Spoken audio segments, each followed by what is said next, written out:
इस कार्यक्रम के पुण्यार्जक हैं श्रीमती भंवरी देवी, श्रीमान मोतीलाल जी जैन, श्रीमती मंजली देवी, श्रीमती संगीता देवी पापड़ीवाल परिवार देवली, श्रीमती सीमा शाह, श्रीमान ओम प्रकाश जी शाह, ऋषभ शाह, कुमुद शाह, शाह परिवार देवली।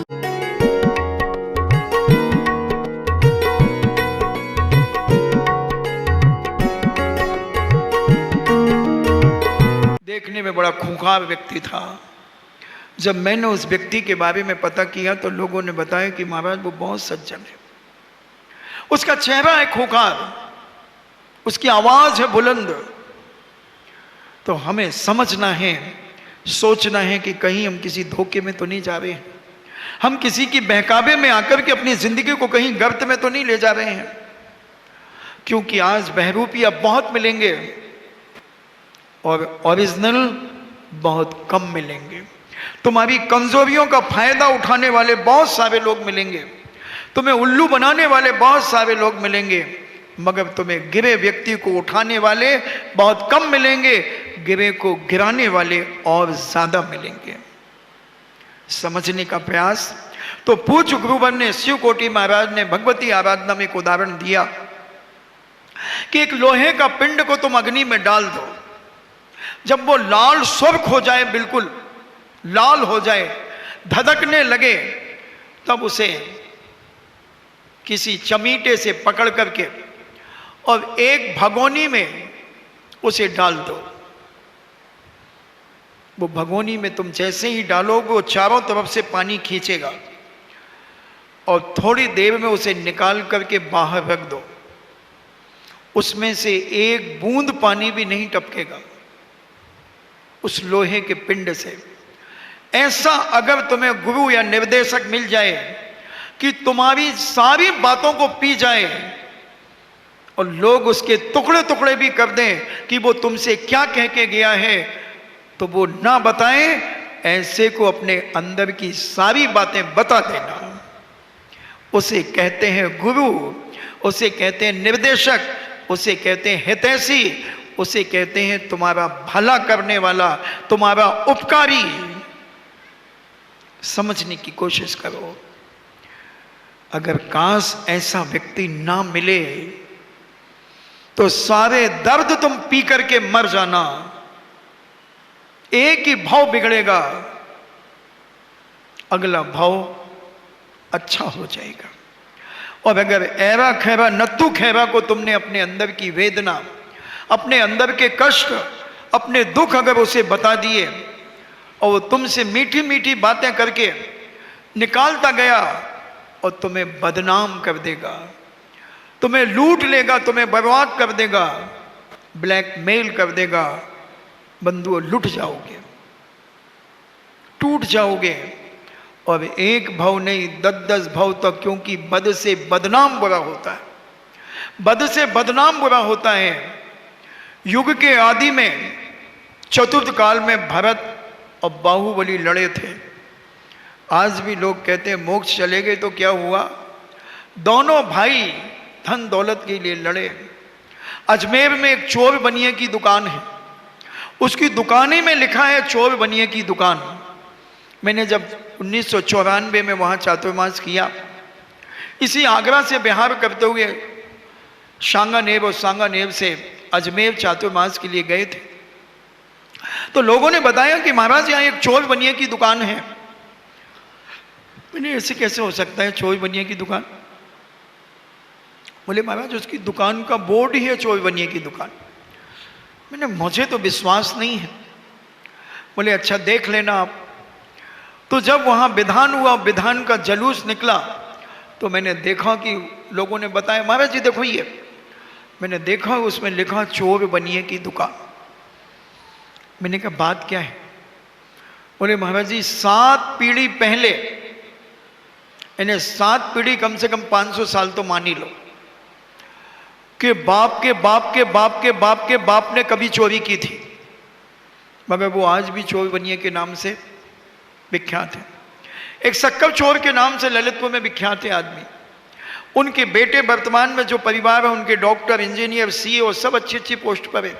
जब कभी समाज की मीटिंग होती है, बात आती है, उसके पिता का नाम लेते हैं तो उसके पिता के नाम से कोई नहीं जानता। जैसे कहते हैं चोर, हाँ चोर बनी हो, शक्कर चोर, फट से आ जाता। एक जूते की दुकान थी किसी की, जूते की दुकान बंद हो गई, 2 पीढ़ी पहले बंद हो गई, मगर आज भी वो जूते वाला कहलाता है।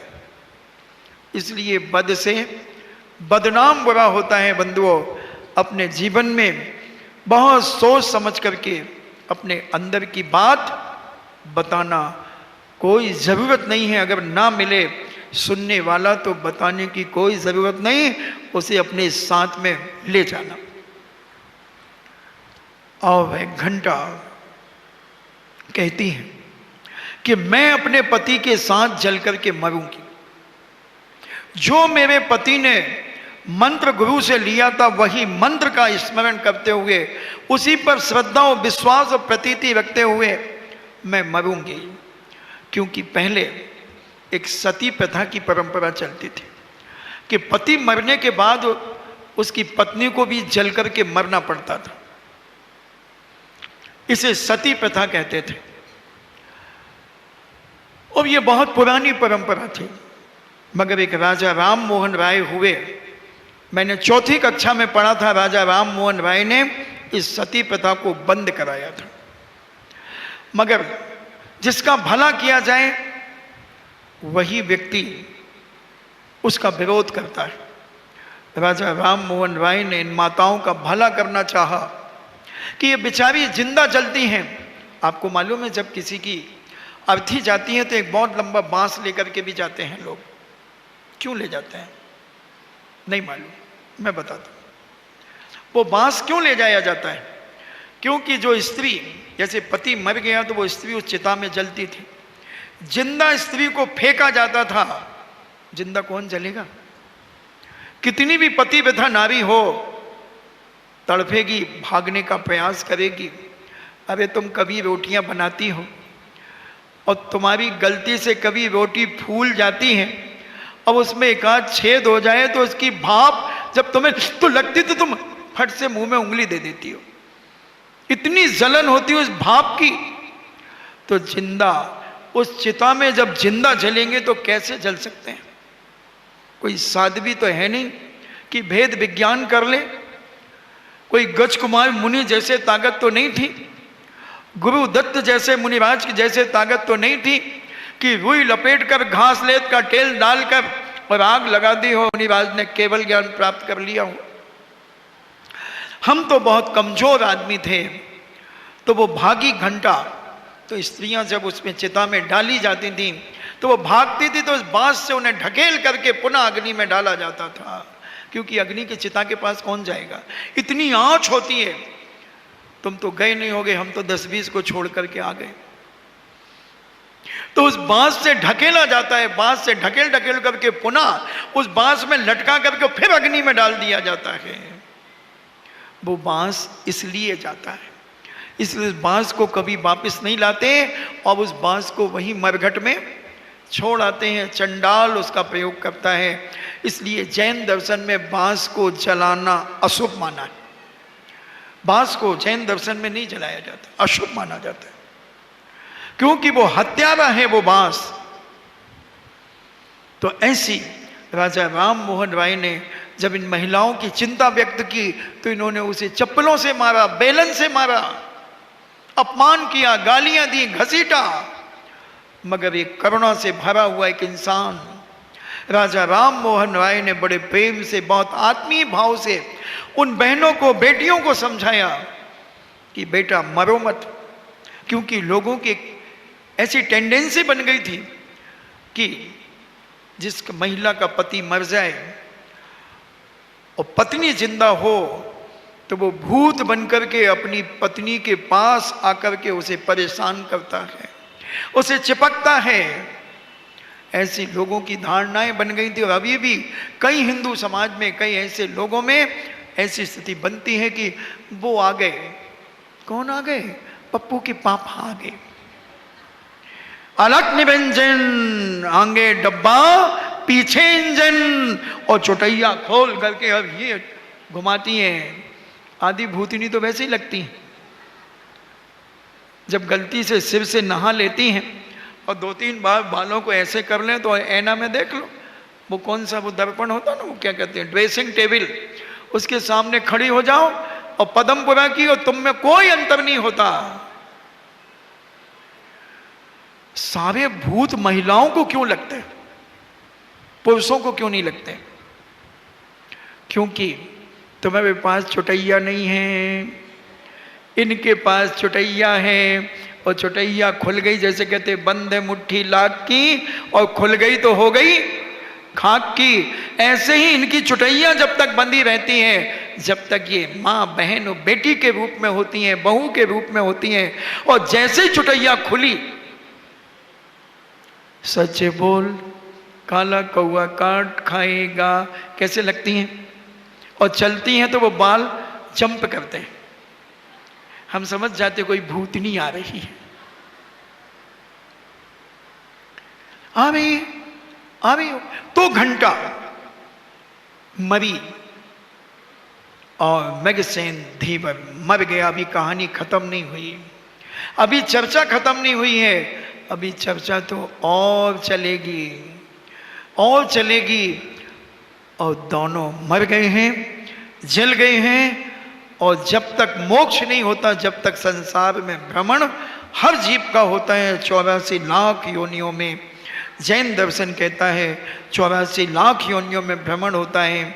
मर चुका है मेगसेन, जल चुका है मेगसेन, घंटा भी जल चुकी है। अब आगे क्या होगा अपन सुनेंगे, समझने का प्रयास करेंगे, जानने का प्रयास करेंगे।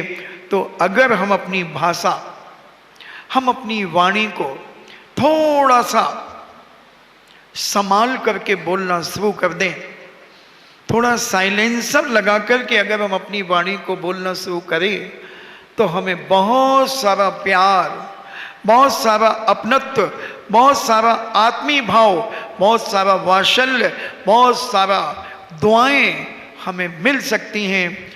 और दुआ हमारे जीवन के लिए बहुत कार्यकारी होती हैं। हम पुरुषार्थ करें अपनी वाणी को सुधारने का, अपने परिणामों को निर्मल करने का, क्योंकि चिल्लाना हमारे घर का विनाश का कारण है। घर की शांति को अगर भंग करना है तो चिल्ला करके बोलो, और घर की शांति को यथावत बनाना है तो बहुत शांति से 2 शब्द कम बोलो मगर बहुत मीठे बोलो, अपने समझ करके बोलो, अपने बना करके बोलो और अपने से बोलो, तब कहीं हमारे जीवन का उद्धार होगा। नहीं तो बंधुओं, हम रोटी कपड़ा और मकान में अपनी ज़िंदगी समाप्त कर देंगे और मर जाएंगे। लोग कहेंगे अच्छा मरा, हमारे मोहल्ले का एक कसाई मर गया, एक क्रोधी मर गया, एक पापी मर गया। किसी जोशा साहब से पूछने नहीं जाना कि हमारे मोहल्ले का व्यक्ति मरा है तो कहाँ गया। अगर कोई मोहल्ले कॉलोनी का मरे और जैसे व्यक्ति सुने कि वो व्यक्ति मर गया, 1 मिनट के लिए उसे झटका लगे, अरे वो मर गए, कल तो मेरी उनसे जय जिनेंद हुई थी भाई, बहुत अच्छे व्यक्ति थे, अरे राम राम। अब उनकी आंखें छल छला जाएं, मत जाना किसी ज्योतिषाचार्य के पास, समझ लेना वो व्यक्ति स्वर्ग गया है। और जिसके मरने पर वो मर गया, अच्छा हुआ पापी मर गया। बहू बेटियां घर से बाहर नहीं निकल सकती थी, मंदिर जाती तो फप्तियां कसता था, मंदिर जाती तो घूरता था। अच्छा हुआ एक पापी कॉलोनी का मर गया, मोहल्ले का मर गया। अब कम से कम हमारी बहू बेटियां धर्म तो अच्छा करेंगी। मत जाना पूछने कि वो हमारे मोहल्ले का गुंडा, मोहल्ले का दादा कहाँ गया, वो तो गया गर्त में गया। इसी मंगल भावना के साथ परम पूजनी द्वादशांग जिनवाणी माता की चर्चा चल रही है कि हमारी वाणी का बहुत बड़ा प्रभाव पड़ता है। काश अगर वह अपने पति से बड़े प्रेम और आत्मीयता भाव से अगर घंटा वार्तालाप करती तो शायद हो सकता है कि उसका मरण ना होता। खैर, मैगसेन मर गए, जिन्होंने एक मछली को 5 बार बचाया। कहीं ना कहीं उसका फल उसे मिलेगा। जैनाचार्य कहते हैं, संत महंत भगवंत कहते हैं कि अगर तुमने अपने जीवन में स्वप्न में भी किसी का उपकार किया है, स्वप्न में भी अगर तुमने किसी का परोपकार किया है, तो आज नहीं तो कल उसका फल तुम्हें अवश्य मिलेगा। बस जैन दर्शन इतनी सी गलती करता है, कितनी सी गलती करता है कि वह रिप्लाई नहीं देता कि ये जो तुम्हें फल मिल रहा है, जो बेनिफिट मिल रहा है, ये किस कारण से मिल रहा है, तुमने क्या ऐसा किया था जिसका कारण से तुम्हें ये फल मिल रहा है। काश अगर ये बताना चालू कर दे तो मुझे नहीं लगता कि सारी दुनिया में ऐसा कोई व्यक्ति होगा जो जैन दर्शन की शरण में आकर इस जैन दर्शन को अपनी अंतरात्मा से स्वीकार न कर ले। लोग अभी जैन दर्शन को समझ नहीं पाते। बताते हैं, पूज्य शांति सागर जी महाराज के पास अंबेडकर 1 लाख लोगों को लेकर के आए थे और निवेदन किया था कि भगवान, आपका नारा है कि जैन धर्म किसका जो माने उसका, तो मैं 1 लाख लोगों को लेकर के आया हूं आपके चरणों में, आप इन्हें जैन बनाइए। पूज्यवर ने कहा, केवल जैन धर्म का नाम सुन करके आए हैं? बोले हम तो मात्र जैन बनने आए हैं। तो पूज्यवर ने कहा कि नहीं, यहाँ क्वांटिटी की आवश्यकता नहीं है, यहाँ क्वालिटी की आवश्यकता है। जैन दर्शन एक उच्च क्वालिटी का जैन दर्शन है। बहुत सारे दर्शन है दुनिया के अंदर बंधुओं, और सभी ने अपने अपने नाम से उस दर्शन को चलाया। बौद्ध इसके संस्थापक थे, बौद्ध दर्शन बन गया। विष्णु जिसके संचालक थे, वैष्णव दर्शन बन गया। ईसा मसीह जिसके संचालक थे, ईसा दर्शन बन गया। मगर जैन दर्शन किसी ने नहीं चलाया, कोई इसके संस्थापक नहीं है। बंधु, अपनी धारणाएं निकाल देना कि भगवान आदिनाथ ने यह धर्म चलाया, भगवान महावीर ने चलाया, पारसनाथ ने चलाया, अजितनाथ ने चलाया, नहीं, ये किसी ने नहीं चलाया। ये आदिनाथ भगवान इस जैन दर्शन के शरण में आकर के शरणागत हुए। आदिनाथ सारे अभी तक जितने अनंत अनंत सिद्ध परमेष्टि हुए हैं, इस पूरे 2.5 दीप से 6 महीने 8 समय में 608 जीव जो मोक्ष जाते हैं, वो सारे के सारे शरणाभूत हुए, शरण में आए हैं। क्योंकि जैन धर्म किसी का बनाया हुआ नहीं है, ना हमारा बनाया हुआ है, ना तुम्हारा।